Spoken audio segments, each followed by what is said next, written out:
finally, as we were talking about the effects of a laser, I'm going to bring us back to talking about our source and different light sources that we might want to use.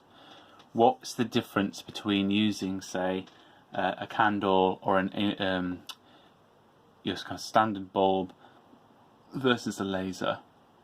So I'm just going to note down a few laser properties and use that as an excuse to define some key terms.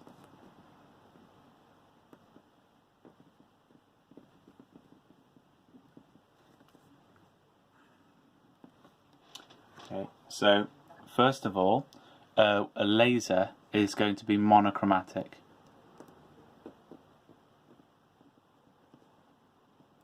What does that mean? It means that it produces waves, or has waves, of just one frequency.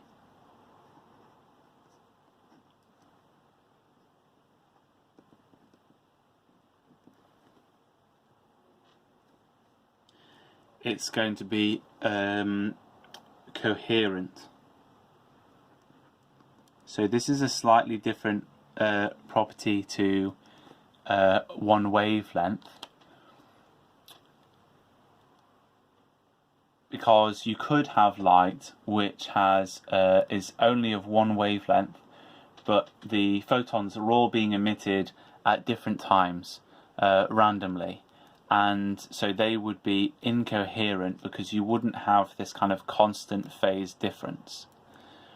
Because what we have in this situation is one wave, so we're having the light behaving as a wave rather than a photon, is diffracted and hits both of these slits, that is actually going to be coherent with itself, because you can't not be coherent with yourself.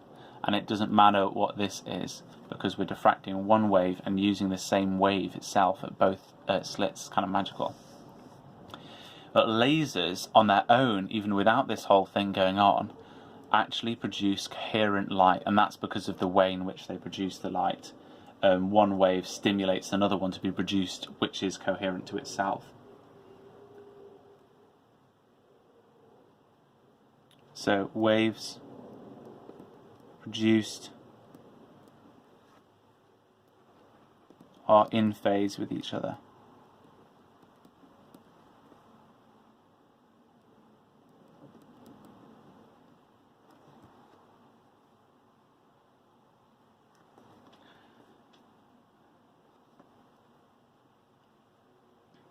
Okay, the light from a laser is also going to be polarized, and that's a separate topic in optics. That means that the oscillations are in one plane only, i.e. the magnetic waves are in one plane and the electric waves are in one plane. And the light is also collimated.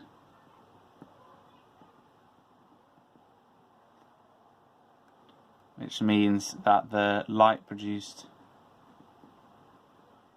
being produced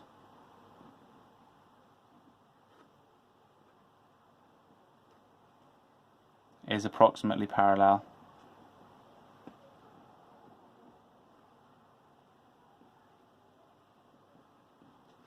I.e. the rays will look like this as opposed to like this.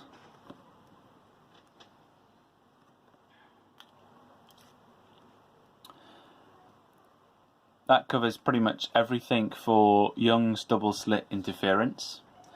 I'm just going to add a couple of little notes to this to make it clear what a dark fringe is. So I'm going to label this space here as a dark fringe. I'm going to label this one here as a bright fringe. Okay.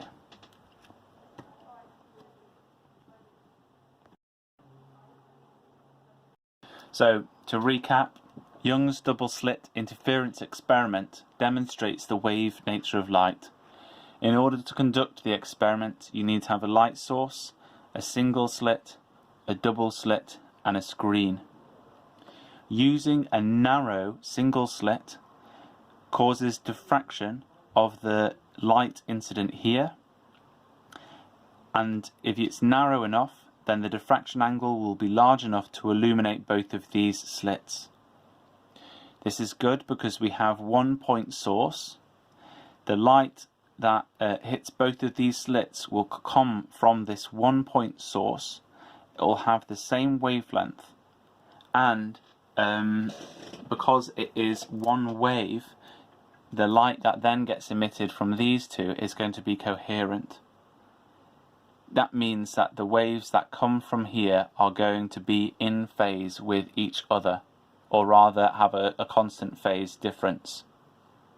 The reason why they might not be quite in phase is because the path to A may be different in length to the path to B.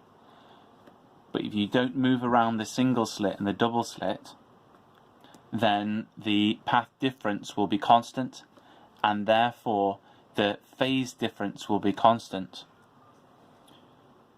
The definition of coherence is a constant phase difference in the same lambda.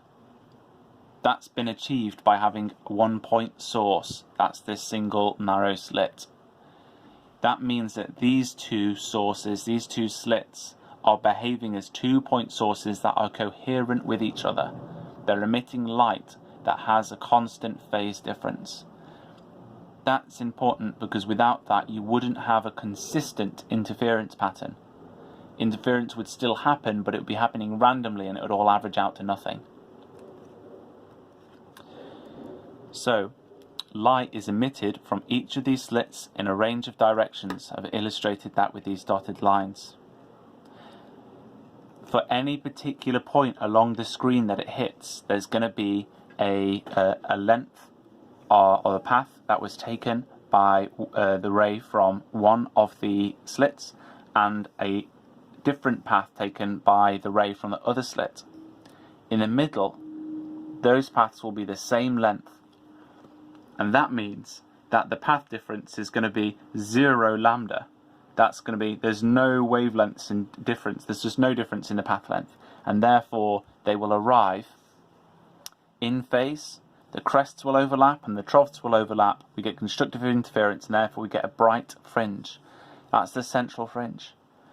But we can also get bright fringes at each of these points here. For red, it'll be there and there. So that's producing the bright red fringe, the bright red fringe. And that happens, the first one, when you've got a path difference of n lambda. And here, you could probably work it out that we must have had a path difference of 2 lambda in order to produce this second fringe here. In between the bright fringes, you get these dark fringes. That's when the path difference is a integer plus a half lambda.